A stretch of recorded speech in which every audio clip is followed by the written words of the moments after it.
हाय, कैसे हो आप लोग। आशा उम्मीद करते हैं अच्छे ही होंगे। माता रानी सबको स्वस्थ रखे, मस्त रखे। मेरा टॉपिक ये था कि मैंने जो वीडियो अपलोड किया हुआ था तो उसमें बहुत भर भर के प्यार मिला मुझे। मेरे यूट्यूब फैमिली, मेरे इंस्टा फैमिली मुझे बहुत ही ज़्यादा प्यार किया और सपोर्ट भी किया। और उम्मीद करती हूँ कि आप लोग अपना प्यार दुलार ऐसे बनाए भी रखिएगा। इतना ज़्यादा प्यार मिला, मैं क्या ही बताऊँ। लोगों के कमेंट्स आने लगे, जी आप बहुत अच्छा वीडियो बनाई हो, बहुत अच्छा बोली हो। पर आप ये बताओ कि जब औरत गलत हो तो हम पति लोग क्या करें। जब औरत बोलती हैं आज शादी करके आए हैं, वो एक हफ्ते बाद बोलती हैं अपनी माँ से अलग हो जाओ। तो मेरी माँ ने मुझे पाल पोस के इतना बड़ा किया है, तो मैडम जी आप बताओ, मैं शादी करके हफ्ते 10 दिन महीने बाद मैं बीवी को लेके अलग हो जाऊं, मेरी माँ के सारे उम्मीद टूट जाएंगे। आप ही बताओ क्या ये पॉसिबल है। बीवियाँ ज़्यादा ही सर के ऊपर पानी कर देती हैं, तभी हमें हाथ छोड़ना पड़ता है। तो हाँ, मैं ये बोलूँगी, आपने बहुत अच्छा क्वेश्चन किया था, बहुत ही प्यारा कमेंट किया था भैया आपने। मुझे बहुत अच्छा लगा आपका ये कमेंट।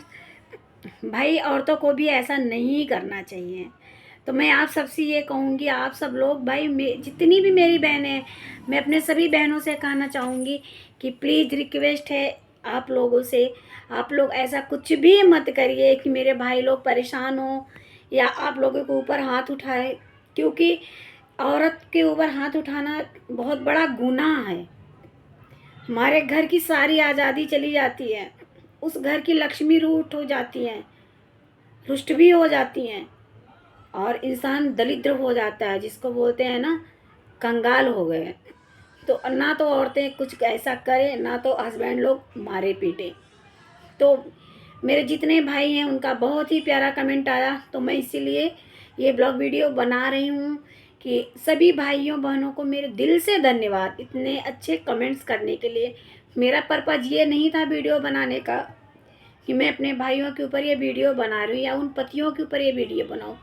बस यही था कि ऐसा नहीं करना चाहिए, क्योंकि काफ़ी घर में ऐसे होते हैं जो लोग बीवियों को बहुत सताते हैं और सास ससुर भी बहुत परेशान करते हैं, पर पतिदेव महाशय बोलते नहीं हैं, वो भी बीवी को ही डांटते हैं।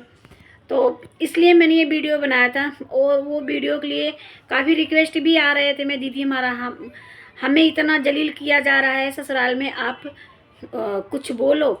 इसलिए मैंने बनाया था। सो आप लोग सही हो मेरे भाई, और बहनें भी मेरी सही हैं। तो मैं एक ही बात बोलूँगी, हस्बैंड वाइफ को मिलजुल के प्यार से रहना चाहिए, घर में कोई भी कलह क्लेश नहीं होने चाहिए। क्योंकि ये सब असर, अगर आपको बच्चा है तो ये पूरा असर माँ बाप का ना बच्चों के ऊपर पड़ता है, तो बच्चे का पढ़ने में मन नहीं लगता, बच्चे डिस्टर्ब हो जाते हैं। मेरी बातों का बुरा मत मानिएगा आप लोग। तो आप लोग ऐसा कुछ भी मत करो कि ये सारा असर बच्चों पे पड़े। आप लोग जितने प्यार से रहोगे ना, माँ बाप जितने प्यार से रहते हैं ना, बच्चे उतने अच्छे होते हैं। क्योंकि बच्चों के अंदर वही संस्कार जाता है, ये आप सबको मालूम भी है। और हाँ, कई भाइयों का कमेंट आया था कि मैडम मैं बीवी को डांट देता हूँ तो वो तुरंत बैग पैक करके मम्मी के घर चली जाती है। तो भाई मम्मी के घर कितने दिन रहोगे आप, हमें बताओ। आज आप मम्मी के घर जा रहे हो, कल आपकी माँ आपकी भाभी को डांटेगी, तो आपकी भाभी भी अपने मम्मी के घर चली जाए। मतलब ऐसे ऐसे ये ठीक नहीं है, कैसे चलेगा आप लोग बताओ। ऐसा कुछ भी मत करो मेरे भाई बहनों कि आपका घर उजड़े। और ख़ासकर ये तो मेरी बहनों के लिए है कि आप लोग ऐसा कुछ मत करो जिससे आप लोगों का घर गृहस्थी उजड़ जाए। अपने ससुराल में लड़ाई झगड़ा करके, सास ससुर या पति देवर जिससे भी हो, लड़ाई झगड़ा करके अपने ससुराल में ही रुक जाओ। मत खाओ, 2-4 दिन मत खाओ, भूखे रह जाओ, लड़ाई दिन रात करो। मैं मना नहीं करूँ, क्योंकि वो स्थिति परिस्थिति आपकी है कि घर वाले कैसे हैं आपके साथ, वो आपको ही पता होगा। मैं तो सिर्फ समझा रही हूँ।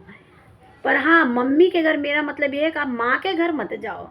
लड़ाई झगड़े करके ससुराल में माँ के घर मत जाओ। पति से लड़ाई करके माँ के घर मत जाओ। फैमिली में सास ससुर देवरानी जेठानी या देवर किसी से भी लड़ाई कर घर के माँ के घर नहीं जाना चाहिए हम औरतों को। क्योंकि वहाँ हम कितने दिन रुकेंगे बताओ। भाई जो भी इज्जत प्यार सम्मान मान मर्यादा हमारा होगा, सब कुछ हमारे ससुराल में होगा, माँ के घर नहीं होगा।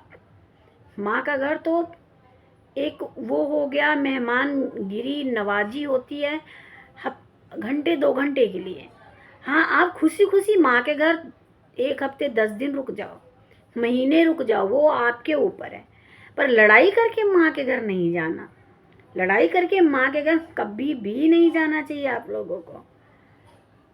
आप लोग कमेंट करिएगा, क्या मेरी बात आप लोगों को अच्छी लगी या बुरी। प्लीज़ दोनों कमेंट्स मुझे आने चाहिए कि मेरी बातों से आप लोग खुश हो या नाराज़ हो। बहनों, अपने हस्बैंड से खूब लड़ाई करो। मैं नहीं बोलती हस्बैंड बहुत दूध के दूल्हे नहीं है ना, तो बीवी दूध की दूल्ही होती है। हर हस्बैंड वाइफ में कुछ न कुछ चोचलेबाजी होती है, लड़ाई झगड़े होते हैं, पर हाँ, समझौता भी होता है। लड़ाई झगड़ा ज़्यादा लंबा नहीं खींचना चाहिए हस्बैंड वाइफ का, क्योंकि फिर वो अलग रूप ही ले लेता है, तो लंबा नहीं बनाना चाहिए। और ख़ास करके जो भी औरतें हैं ना, उनको समझना चाहिए कि पति बाहर से आ रहा है, ड्यूटी से आ रहा है, ऑफिस से आ रहा है, कुछ भी काम करके आ रहा है, मतलब है तो वो ऑफिशियल वर्क में या बिजनेस में, कुछ भी कर रहा है पति, 2 पैसे बाहर से कमाने के लिए सुबह से बाहर निकला हुआ है। हस्बैंड आते ही आप लोग लग जाते हो, आपकी मम्मी ने ये बोला, आपकी भाभी ने वो बोला, आपकी दीदी ने। अरे भाई, मम्मी भाभी दीदी जो भी बोली हैं, पहले तो हस्बैंड को चाय पानी नाश्ता का इंतजाम कर दो, वो कुछ खा पी ले, फिर तो सारी गृहस्थी की बातें उनको सुनाओ। नहीं, हस्बैंड बाहर से मूड अपसेट होके आ ही रहे हैं काम से, और तुम 1 गिलास पानी के बदले सारा जहर ही उगल दो उनके सामने। तो ऐसा नहीं करना चाहिए, क्योंकि ये सब करने से आपका हस्बैंड ही गुस्से में आएगा, और वो गुस्सा बीवी के ऊपर निकलता है। तो आप लोग खुद से ही अपनी मेहमान नवाजी मत कराया करो अपने हस्बैंड के साथ। जब हस्बैंड खा पी के फ्रेश माइंड हो, कोई भी बातें तभी बतानी चाहिए। और मैं तो ये कहती हूँ, औरतों को कभी भी ये डेली डेली के घर का बात, सास ससुर देवरानी जेठानियाँ, फैमिली में कोई भी है, ननद भी है, किसी से भी कुछ हो रहा है तो डेली हस्बैंड से नहीं बोलना चाहिए। ये तो डेली होता रहता है घरों में, सिर्फ ये मूड अपसेट होता है आदमियों का सुन के। तो ये सब आप लोगों के ऊपर डिपेंड होता है, आपके पति हैं, आपको कैसे रखना है उनको। या तो डेली उन्हें गुस्से दिलाने हैं, टेंशन दिलाने हैं, लड़ाई झगड़े करवाने हैं, तो ये रिश्ता आपका ख़राब हो रहा है। फैमिली का क्या जा रहा है बताओ। फैमिली तो लड़ाई करके साइड हो जाती है, और डेली चोचलेबाजी आप लोगों में होती है, हस्बैंड वाइफ में। ये लड़ाई कभी ख़त्म नहीं होने वाली है हस्बैंड वाइफ की। तो ऐसा मत किया करो आप लोग कि आप लोगों में ही लड़ाई हो। ठीक है जी, मेरी बात बुरी लगी हो तो सॉरी, और ठीक लगी हो तो प्यारा सा कमेंट ज़रूर करना। बट अच्छा लगा हो या बुरा, दोनों कमेंट्स आने चाहिए, मुझे बुरा नहीं लगेगा, क्योंकि अपनी अपनी सोच होती है। काफ़ी लोगों को अच्छी लगेगी, काफ़ी लोगों को लगेगी पता नहीं क्या ही ज्ञान बांट रही हैं। सो मैं ज्ञान नहीं बांट रही हूँ। और दूसरी बात, औरतों का शादी ब्याह करके मायके वाले विदाई कर देते हैं मम्मी पापा ससुराल के लिए, तो औरतों का जीना मरना सब कुछ ससुराल में ही होता है। मायका तो घंटे 2 घंटे, मैंने बोला ना, घंटे 2 घंटे 10 दिन, 1 हफ्ते 1 महीने से ज़्यादा नहीं होना चाहिए। और मायके में जितना ही कम लड़कियां रुके उतना ही अच्छा है। और माँ बाप हैं तो बिल्कुल बेशक रुको, मम्मी पापा नहीं है तो कोई रुकना भी नहीं चाहता। पर मेरी बातों से किसी को हर्ट हुआ हो तो मैं सॉरी बोलती हूँ। पर मुझे इतने सारे ऐसे ऐसे कमेंट्स आते हैं, मैं अगर ब्लॉग बनाऊँ ना तो मैं डेली मेरा 1 घंटे का 1.5 घंटे का ब्लॉग बन ही जाता, पर मैं नहीं बनाती। मुझे काफ़ी सारे डीएम्स आ जाते हैं, काफ़ी सारे कमेंट्स आ जाते हैं, फिर मुझे होता है नहीं, ये ज़रूरी है, एक ब्लॉग तो इसके ऊपर बना ही देना चाहिए हमको। तो प्लीज़ आप लोग नाराज़ मत होइएगा। लड़ाई झगड़े चलते हैं, पर हर जगह पति गलत नहीं होते, और ना तो हर जगह पत्नी गलत होती है। गलतियां दोनों की होती हैं, कभी किसी की ज़्यादा और कभी किसी की कम। तो मेरे सभी भाई बहनों से रिक्वेस्ट है कि आप लोगों के कमेंट्स का जवाब आप लोगों को मिल गया होगा, तो प्लीज़ प्यारा सा कमेंट ज़रूर करिएगा कि हाँ, आपके हमारे कमेंट्स का जवाब हमें मिल गया और हमारी बातें कैसी लगी आप लोगों को। ठीक है, मैं आप लोगों के कमेंट्स का इंतज़ार में रहेगा। काफ़ी लोगों का ये रिक्वायरमेंट होता है बेटियों के ऊपर, बेटियां क्या ले रही हैं किसी का, बेटियों को क्यों टारगेट बनाया जाता है। आज किसी और, हम ससुराल की बातें कर लेते हैं, ससुराल में हम बहू बन के आए हैं, हमारे सास ससुर हमें टारगेट पे रख लेंगे कि ये तो बहू है, बेटी नहीं है हमारी। अरे शर्म करो, आज तुम्हारी बेटी नहीं है, हम किसी और की बेटी हैं। तुम्हारी बेटी के साथ अगर उसके सास ससुर ऐसे करेंगे तो कितना अच्छा लगेगा तुम्हें, हमें ये बताओ। भगवान जिसको बेटी नहीं दी है उनकी बात ही छोड़ दो, उसमें भी काफ़ी लोग होते हैं जो बेटियों की इज्जत करते हैं। काफ़ी इतने बेशरम, बेहया, निघरघट इंसान होते हैं जो बेटियों की इज्जत करना जानते ही नहीं हैं। यकीन मानो, मैं तो यही दुआ करती हूँ भगवान से, ऐसे लोगों को 7 जन्म बेटी ना दे जो बेटियों की इज्जत नहीं करना जानता। उसे भगवान हर 7 जन्म में बेटी नसीब में दे ही ना। बेटी तो बेटी होती है, चाहे वो बहू बन के आए, चाहे वो तुम्हारी बेटी हो। अपनी बेटी को तो कोई कुछ बोलेगा, तुम्हारा तो दिमाग खराब हो जाएगा, तुम लड़ लोगे। पर वो बहू भी किसी की बेटी है, शर्म नहीं आती तुम्हें? बहू भी किसी की बेटी है, थोड़ा तो शर्म कर लिया करो, बेशर्म औरत। और तुम भी तो किसी की बेटी हो, आज तुम सास बन के आई हो, सारा रोब जमा रही हो तुम यहाँ।